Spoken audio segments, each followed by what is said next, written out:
કચ્છ કપાસ પર આયાત ડ્યુટી યથાવત રાખવા માટે ખેડૂત અગ્રણી જયેશ દેલાણનો નાણામંત્રીને પત્ર। વેરા મુક્ત આયાતથી ખેડૂતોને નુકસાન થવાની ભીતિ, ખેડૂતોના હિતમાં 11% ડ્યુટી જાળવવાની માંગ। દેશમાં કપાસ પરની આ ડ્યુટી દૂર કરવાની સંભાવનાને લઈ ખેડૂતોમાં ચિંતા વ્યાપી છે। આ મુદ્દે સુરત જિલ્લાના ખેડૂત આગેવાન જયેશભાઈ પટેલ દેલાડે ભારત સરકારના નાણામંત્રી નિર્મલા સીતારામનને પત્ર લખી કપાસ પરની 11% આયાત ડ્યુટી યથાવત રાખવા રજૂઆત કરી છે।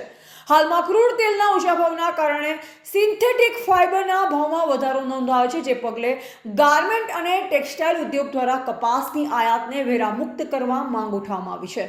જો કે આવા નિર્ણયથી દેશના કપાસ ઉત્પાદક ખેડૂતોને ભારે આર્થિક નુકસાન થવાની શક્યતા વ્યક્ત કરવામાં આવી છે। ભારત વિશ્વમાં કપાસ ઉત્પાદનમાં અગ્રણી દેશ છે। જો કપાસની આયાત વેરા મુક્ત કરવામાં આવશે તો વિદેશી કપાસ સસ્તા ભાવે ઉપલબ્ધ થવાથી સ્થાનિક બજારમાં કપાસના ભાવ ઘટી શકે છે, જે કારણે ખેડૂતોને નુકસાન સહન કરવું પડી શકે છે। જયેશભાઈ દેલાડે પોતાના પત્રમાં જણાવ્યું છે કે ખેડૂતોના હિતોને ધ્યાનમાં રાખી કપાસ પરની હાલની 11% આયાત ડ્યુટી યથાવત રાખવી જોઈએ। તેમણે વધુમાં જણાવ્યું કે જો વેરામુક્ત આયાતને રોકવામાં નહીં આવે તો કપાસ ઉત્પાદક ખેડૂતો મુશ્કેલીમાં મુકાઈ શકે છે। તેમણે સરકારને વિનંતી કરી છે કે ખેડૂતોના હિતમાં યોગ્ય નિર્ણય લઈ દેશના કૃષિ આધારિત અર્થતંત્રને મજબૂત બનાવવામાં સહકાર આપે। કૃષિ વિકાસ દેશના સર્વાંગી વિકાસ માટે મહત્વપૂર્ણ છે અને સરકાર દ્વારા ખેડૂતોની આવક બમણી કરવા માટે લેવામાં આવેલા પ્રયત્ન સહાયનીય છે।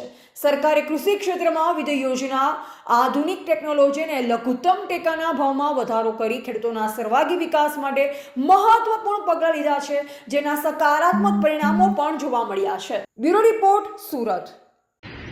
મિડલ ઇસ્ટમાં જે રીતે યુદ્ધ થઈ રહ્યું છે એને કારણે ક્રૂડના ભાવ વધવાને કારણે સિન્થેટિક જે ફાઇબર છે મોંઘું થવાને કારણે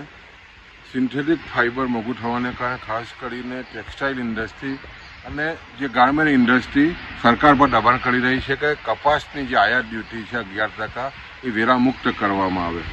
અગાઉ પણ તમે જોવો તો જ્યારે પણ નવેમ્બર અને ડિસેમ્બરમાં વેરામુક્ત કપાસ કરવામાં આવ્યો ત્યારે સ્વાભાવિક છે કે સસ્તો કપાસ વિદેશથી આવવાને કારણે ખેડૂતોને લાખો હજારો ખેડૂતોને, ભારત દેશના ખેડૂતોને, કપાસ પકવતા ખેડૂતોને ખૂબ જ મોટું નુકસાન થયું છે।